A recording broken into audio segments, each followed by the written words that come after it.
So one of the biggest shifts that I had was when I was actually on a date with a girl. And what was interesting is that we were going on this date, and this girl was a doctor, and she kept telling me how for the rest of her life she's going to be having to go to medical school. And I didn't really understand it. I didn't really get it as much, just because, like, what do you mean? Like, you're going to graduate at a certain point. And but her point was is that medicine is constantly evolving. We're constantly learning new things within the medical world. And she said that she's going to have to constantly update herself in terms of like what it is that she's going to be learning and studying, right? What medicine was 10, 20 years ago is not what it is today. And for me, that was like so scary. Not for me, for her. Like, I'm like, oh my gosh, like you have to be like, literally you have to be taking tests and like learning new ideas and whatnot. And it was a huge shift that I had, because on the one hand, at first, my first reaction was like, this is terrible. And then I kept thinking about it. And I was like, wow, this is actually a really beautiful thing. Like, this is amazing. Like, this person is interested in a specific subject that they want to constantly be learning. They have the interest in it, and they are going to be constantly growing in this specific field.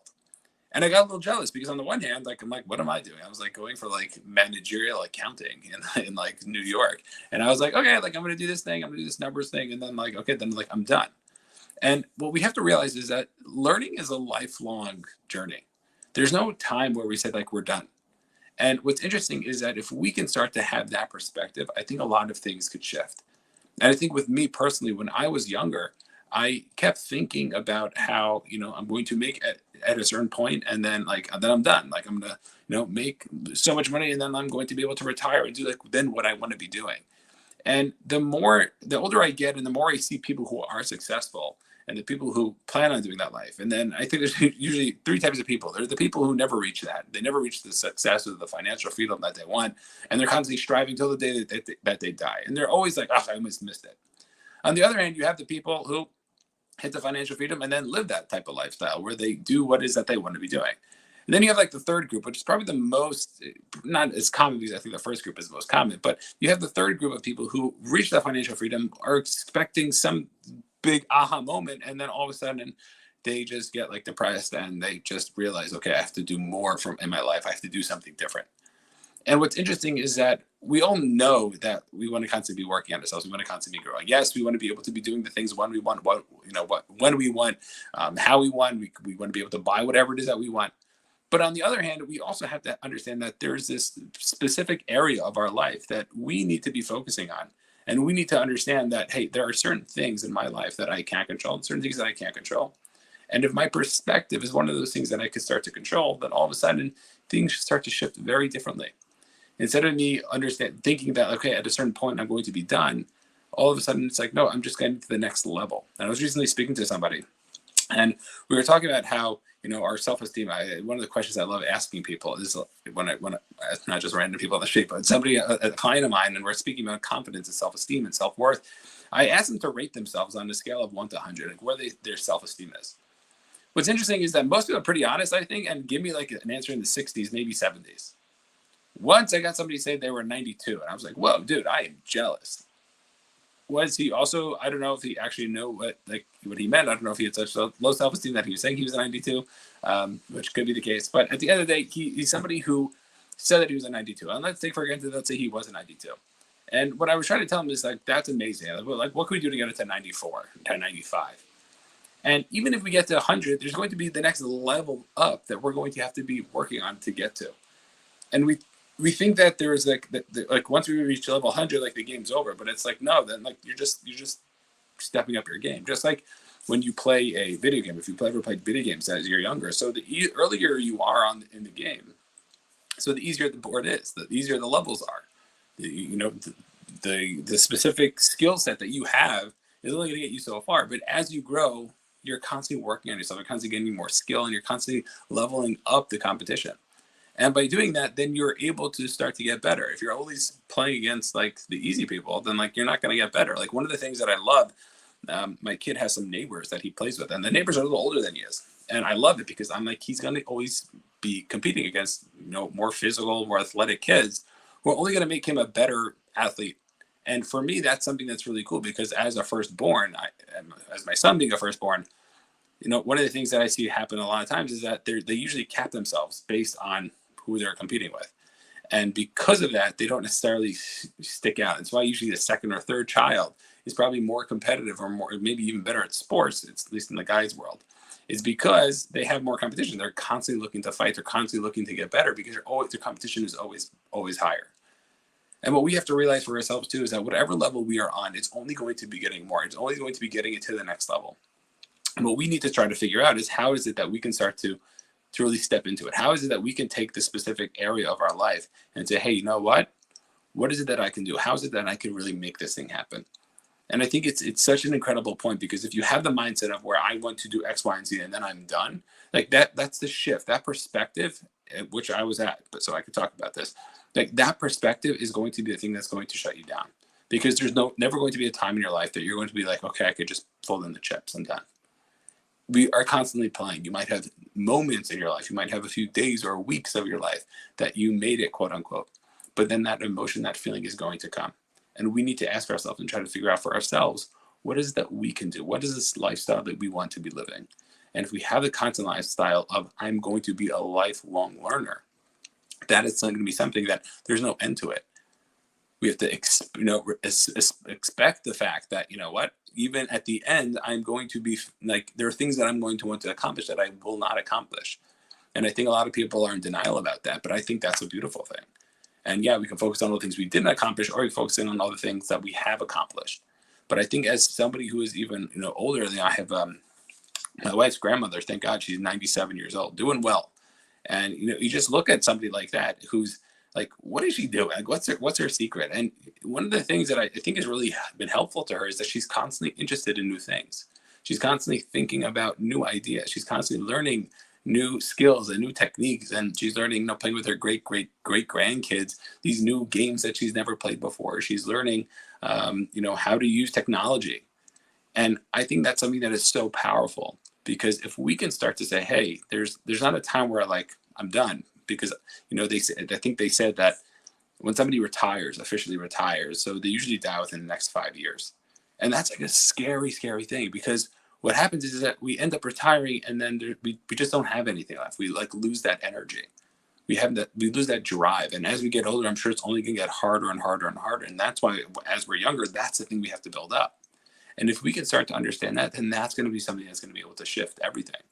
Because what we have to realize is that we're here to learn, and we're here to grow, and we're here to become and to create and to do more for the next generation. That's like one of the points, right? But what we have to realize is that if we can have that mindset, then the way we are approaching so many different opportunities in the future, there's never going to be a time where I can't do that. I'm always going to be able to do that. And number two is, we're always going to be keeping ourselves young, because we always think we can do something. I remember there was this camp that I one time worked at. It was a special needs camp. And it was one of the most impactful summers I've ever had. I was there for 2 months. I was working with kids who were actually my age. I got bunked that was my age, and it was 4 campers to 4 counselors. Like that was the ratio. And all my campers were not able to speak. A couple of them were immobile. Some of them had it was an experience. Let's just say it was an experience, and I definitely got a lot out of it. And I remember that first week or two was the worst. The days were the longest, and I was just exhausted at the end of the day. I couldn't believe the things that I was doing. And then by the end of the summer, I was obsessed. I'm like, there's no way I'm not coming back next summer. I love this stuff. This is amazing. I even cried, because I was like, oh my gosh, I can't believe the summer is over. And what it was interesting is that the next summer, another opportunity came up, and even though I really wanted to go back, I took this new opportunity, and I went to go visit. And when I came to visit, I was like, there's no way I could do this again. And it was interesting, because I'm like, the summer before, I literally lived in this. Of course I could do it. But now when I came to that next summer, where I was a year away from what it is that I was doing, and I wasn't there, and I wasn't totally involved in the situation, for me, it was so hard to bring myself back into it. And I couldn't even see myself doing it. I think a lot of times that happens with parents who are watching their kids, and then they have a baby, and then they send the baby off, when they're 1.5, 2 years old, 3 years old, to a daycare. And then they look back I could never watch my kid all day. That was crazy. I don't know how you do it. Even nowadays, when you have parents who don't watch their kids, and they speak to parents who are, watching their kids, they're taking care of their kids, right? So you see, they always say, one of the comments my wife gets is how do you do it? How do you do it all day? How do you stay with your kids all day? And for her, it's like she said, well, this is what she's been doing. This is like how she does it. And it was something so, to me, to us, it's something so beautiful. We have such a luxury that we're able to do that. And for other people, we have to realize that if you take yourself out of a situation, if you take yourself out of the mindset of I'm going to constantly be growing, what ends up happening is that we end up just taking the back seat. We let life do its thing. And we hope that life does its thing, but guess what? Most of the time, it's not. You don't really get to control it. It's like you're on the raft in the river, and then all of a sudden the river's like taking you to like the side of the river, and like you have no paddle to like push yourself back into the middle. And what we have to realize and what we have to understand is what is the drive that we have? How is it that we can move forward and really take advantage of everything that we're looking to take advantage of? Because on the one hand, we all have this ability to just coast, to do our own thing. And I think a lot of times nowadays, especially with the younger generation, and I'm a young generation, I'm talking younger than me, right? A lot of the young adults that I speak to, they're just coasting. They're like very comfortable because they're living at their parents' house. You know, they have a gig maybe like once or twice a week. But then again, they don't have that consistency. They don't have that drive. And what we have to realize is we have to find that drive, find that thing that we're excited about. Whether it could be a skill, it could be an instrument, it could be something that we're going to be teaching to somebody else. That's usually a great one to find because we're usually passionate about it. Somebody else is curious about what it is, our history, the things that we maybe take for granted. So one of the reasons why a lot of the people who take my course creation blueprint, where I help people create their own online courses, a lot of them are like older because they have certain experiences that they've been teaching for 20, 30 years, and they want to be able to teach it in a better way. They want to be able to reach more people. And it's something that is so powerful that we have this opportunity to be doing, to be able to help others. And if we can start to see, hey, what is going on here? How is it that I can start to step into the role that I want to step into? How is it that I can take advantage of all the different things that I want to take advantage of? Then all of a sudden, then we have that ability to move forward. Then we have the ability to really take advantage of all the things that we want to take advantage of. Because there will be times in our life where we are going to be more exhausted, more tired. There might be certain exterior situations that are happening in our lives that are going to be really just throwing us off. But recognize that we have to get back on it. And if we can have the mindset of saying, no, I want to be a learner. I want to constantly be able to learn and to be able to grow. That's going to be the thing that's going to be able to help you move forward. Because we're naturally, we are going to fold our cards. And what we have to do is we have to keep playing. And there might be times you need that break. And I'm saying breaks are very good for us. And sometimes the break is even more beneficial. But to understand with the mindset that, no, we are here to work. We are here to grow. We're here to become somebody. And once we do that, then we have that opportunity to really take advantage of all the different things we want to take advantage of. So when we're thinking and when we're looking, what are the things that I could be doing? What are the things that are stopping me? What are the things in my life that, you know what, I may be in my 40s, 50s, 60s, and there's still things I want to be doing. What are those things? How is that we could start to put that into our schedule? How can we take advantage of that? Because many times, really all it takes is 20 minutes a week. Think about something you do for 20 minutes a week. Because if you would look back 6 months and you were doing for 20 minutes a week for the last 6 months, you'd probably be a lot further along. And what we need to ask ourselves is in 6 months from now, or 6 years, or 60 years from now, we're going to arrive somewhere. The question is, where are we going to arrive? What is it we want to be doing? What are the disciplines that we should be doing every single day to help us become the people that we want to become? To take the actions and do the things that we want to become. And once we understand that, then we have this opportunity to really start to shift, to really start to make a change. And for so many people, they don't realize what it is that they have. They don't realize the opportunities that they have. And if we can start to shift our focus and really move forward, that could be something that could really change it all. And it's on us because nobody's going to come do it for us. Nobody's going to come save us from it. And at the end of the day, it's our opportunity. It's our obligation to be able to move forward and to take that advantage of that. So when we're looking to become somebody, when we're looking to do something, when we're looking to really take advantage of all these opportunities, what we have to realize and what we have to know is that if we want to move forward, if we want to constantly be looking to really take advantage of what it is we're doing, we have to constantly be learning. We have to have this opportunity, this focus on all the different things that we're going to be doing. And that is going to be the biggest shift because naturally we do not want to be doing that. So ask yourself, what are those things? Whether you're 20 years old or whether you're 80 years old, what are those things you want to be doing? What are those things that you're interested in? Start jotting them down so when it comes to the time where you're not sure what you want to be doing, you have a whole list of things out like, hey, you know what? I wanted to do all these things. These are all the instruments I wanted to be able to play.